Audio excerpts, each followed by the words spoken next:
Hi, I'm Vanessa Curtis from Radio Consulting, back with another video and wishing you all the best for the new year and welcome to 2018. We're going to kick off the weekly video series again, and to get started, I've got a few points I'd like to talk about with you guys on return on investment. I'm going to break that down into 3 short videos over the next couple of weeks, tackling a different topic each time. And so I'd like to actually cover off on today's topic about what your actual investment should be in order to determine how that ROI is then going to be calculated at the end. For those of you who haven't come across me before, just a bit of background. I'm a marketing consultant based in Melbourne, Victoria, and I have a specialisation within technology companies, but I work with startups and social enterprises as well, but ultimately anybody who's looking to invest in their marketing and help grow their business. So, as I said, this is going to be about what kind of investment should you be putting into your business in order to understand where that then translates into your return on investment, or ROI, otherwise known as. And so realistically, what you should be thinking about is the size of your organisation, and also, again, what your goals and outcomes are, because then that kind of has an impact as the type of investment you should be looking at. If you're a business that's generating, say, $10 million in revenue, and you want to grow an exponential amount, either in certain number of customers acquired per year or a certain revenue target per year, then the tactics and requirements are going to be different, and that also then comes down to how you're going to look at your ROI.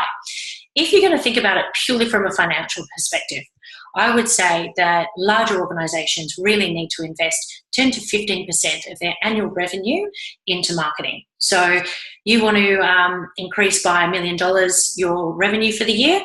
That means investing $250,000 to make that $1 million return at the end of the day.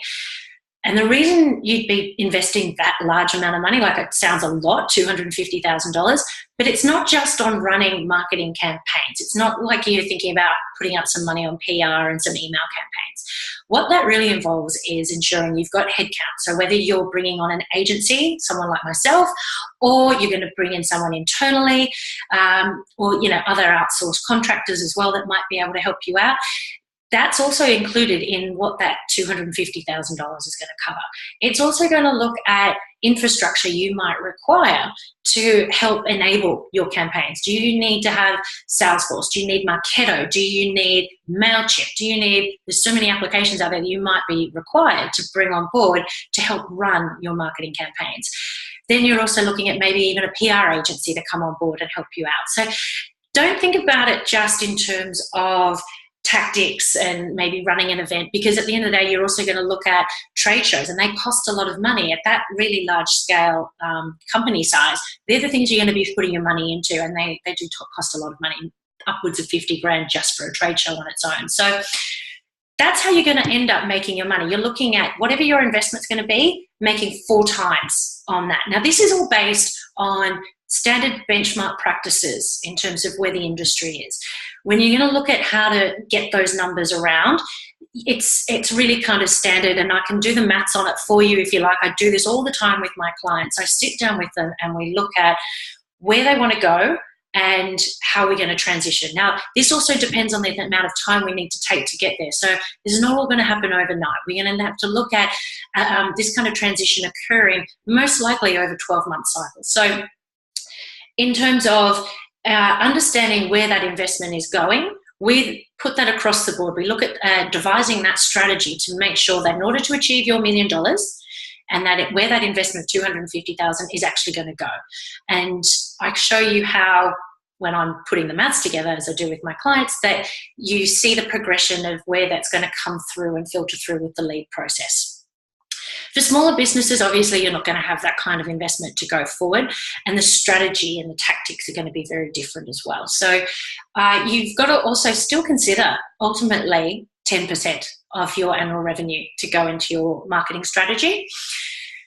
But again, it's going to be a smaller amount of money. So we need to look at how to maximize that for you at the end of the day. And the returns are still the same in the sense of the multiplier always use a full-time multiplier. It's quite standard when you're getting through the process of looking at getting that final conversion. So you've gone through the leads process, you've qualified from a marketing side, then they've gone through the sales qualified lead process to get to your final conversion.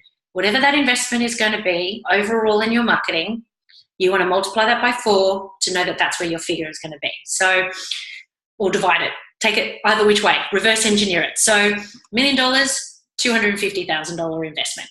It's as simple as that. I guess that, moving forward, there's other areas to really look into, and that's more the detail of how much campaigns are going to cost and where you put your money in relation to your strategy. That's what I will cover off in the next video. So stay tuned for next week. But if in the meantime you've got some questions or would like to talk to me about your investment capabilities and what is your return on investment opportunities, please don't hesitate to give me a call. You can reach me through my website, which is radialconsulting.com.au. You can ping me through Facebook or through LinkedIn. Until next week, thank you so very much for joining me, and I look forward to chatting with you then.